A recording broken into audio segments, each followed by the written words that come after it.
Bonjour, bon bien, je vais arrêter de, entre guillemets, zigonner, expression québécoise, sur le proofreading, anglicisme, parce que j'ai fait une traduction, puis pour ceux qui connaissent la traduction, ils savent qu'on ne fait pas juste traduire, on proofread, et on proofread encore, puis on proofread.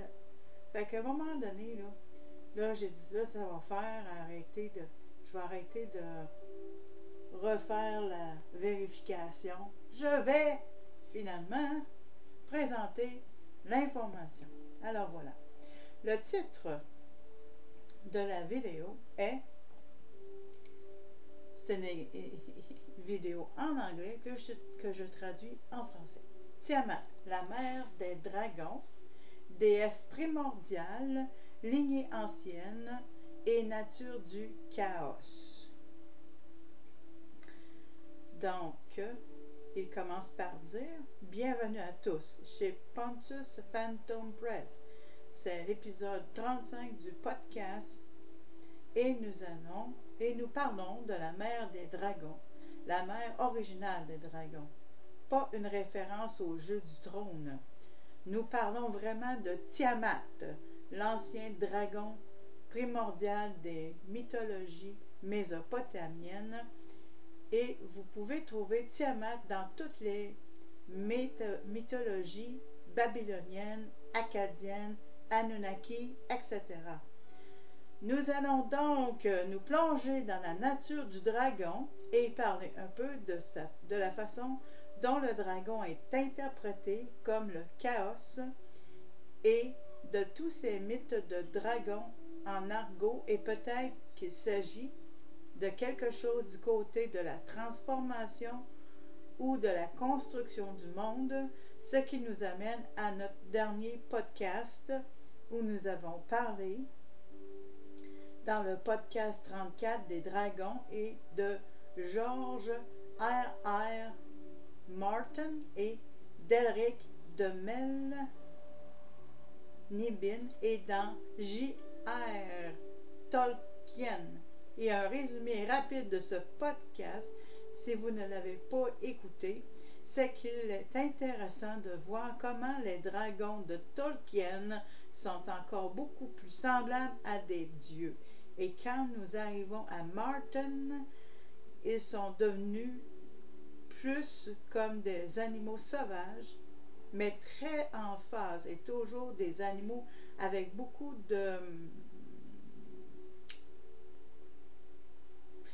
d'histoire, je veux dire. On parle de mythologie, ok, lore en anglais, et lié à la magie. Mais ils ne sont plus des dragons, mais des animaux. Même dans la saga d'Elric, le dernier des dragons, toutes ces histoires se terminent en quelque sorte par ce concept du dernier des dragons. Nous allons donc creuser un peu plus cette mythologie. Si vous n'avez pas écouté ce podcast, allez y jeter un coup d'œil. Et nous parlerons aussi un peu de la lignée du dragon. Donc, l'idée de Dracul et même certains mythes chrétiens autour de la lignée du dragon. Nous allons donc aussi nous pencher un peu là-dessus. Nous allons parler de dragons pour un certain nombre de semaines ici. Il semble qu'il y a beaucoup de choses intéressantes. Plus je me plonge dans cela, nous parlerons un peu de Steiner, un peu de Jung, J-U-N-G, Carl Gustav Jung, et même un peu de tarot. Mais avant de commencer, un petit coup de chapeau à Pontus Phantom Press Publications. Nous avons la divulgation de Giuseppe en anglais, Giuseppe Balsamo, du fragment du Necronomicon, volume 1, 2 et 3. Et puis là, il continue à parler de son travail, qui sont tous deux sortis et disponibles sur lulu.com et sur amazon.com. Donc, vous pouvez aller voir Alchemy of Azathoth, qui sortira d'ici la fin de l'année. Mais c'est tous des livres en anglais, hein? Puis, je ne vais pas traduire ça, là, quand même. Et c'est en cours d'édition. C'était déjà pas mal de traduire un podcast, soit dit en passant, pour ceux qui connaissent la traduction. C'est en cours d'édition. Nous avons aussi notre psychologie artificielle de Moldenhauer, Desiring Machines. Ok, je ne vais pas te dire tout le titre, là. Qui sont déjà sortis.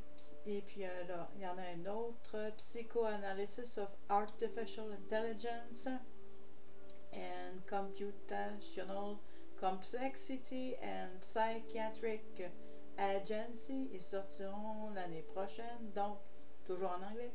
Donc, nous avons hâte de voir ce que ça donnera. Fait que, ben, j'en parle parce que dans le fond, c'est son travail, hein? Je veux dire, pourquoi pas parler un peu de ses livres, n'est-ce pas? Parce que, je veux dire, c'est quand même un très bon travail qu'il fait. En tout cas, dans ce que moi j'ai entendu. Mais moi j'ai écouté, je me spécialise. Puis là, aujourd'hui, c'est sur Tiamat. L'année prochaine, donc attendez-la avec impatience si vous voulez des avant-premières. Allez sur notre Patreon et vous pourrez les consulter. Ben, en tout cas, il y a du monde bilingue qui m'entend. Enfin, le nouveau projet qui m'enthousiasme vraiment, et pour ceux d'entre vous qui ont suivi le podcast, j'ai mis au point un ensemble de 3 volumes de conférences. Donc, j'ai transformé chacun des podcasts.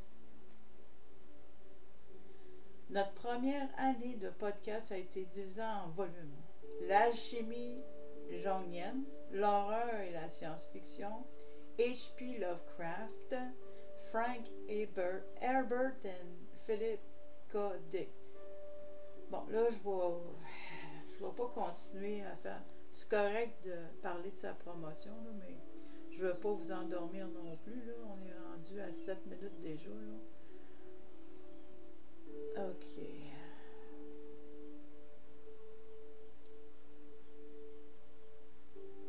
Alors, sautons dans le vif du sujet.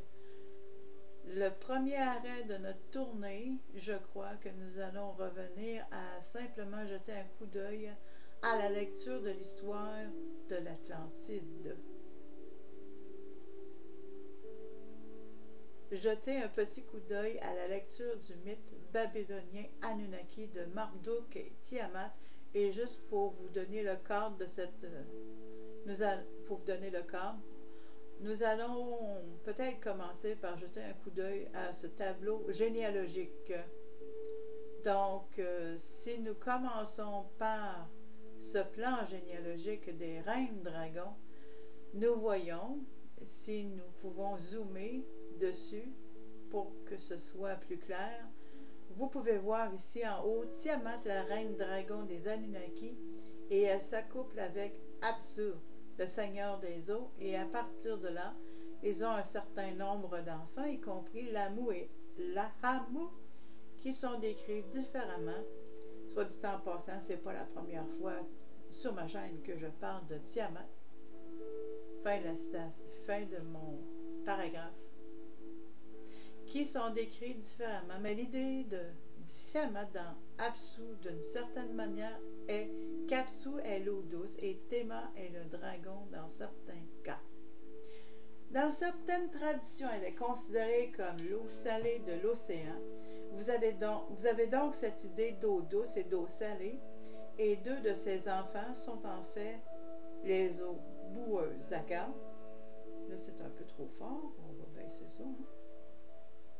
Soit dit en passant, c'est Music for Manatees par Kevin MacLeod, le site internet incompetech.com. L'idée de la boue qui monte et de là, le ciel terrestre.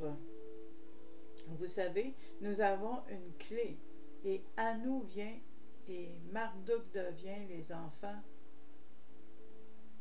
d'Enki en descendant l'arbre généalogique. Les enfants d'Enki descendent... Ok. Ce qui est très intéressant parce que vous savez que nous avons aussi cette idée que de Tiamat, principalement les gens pensent à les Tiamat comme une sorte de chaos primordial. Donc, si nous faisons le parallèle avec les Grecs, la théogonie, vous avez en quelque sorte dans les premiers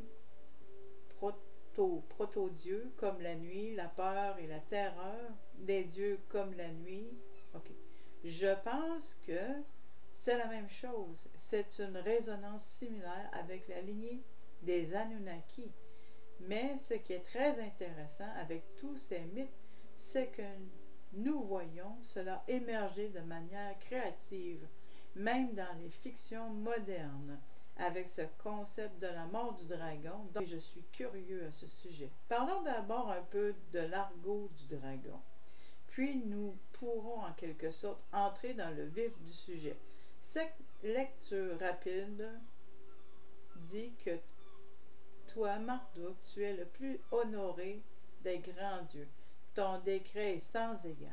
Ta parole est à nous et, à partir de ce jour, tes déclarations seront immuables, qu'il s'agisse d'élever ou d'abaisser.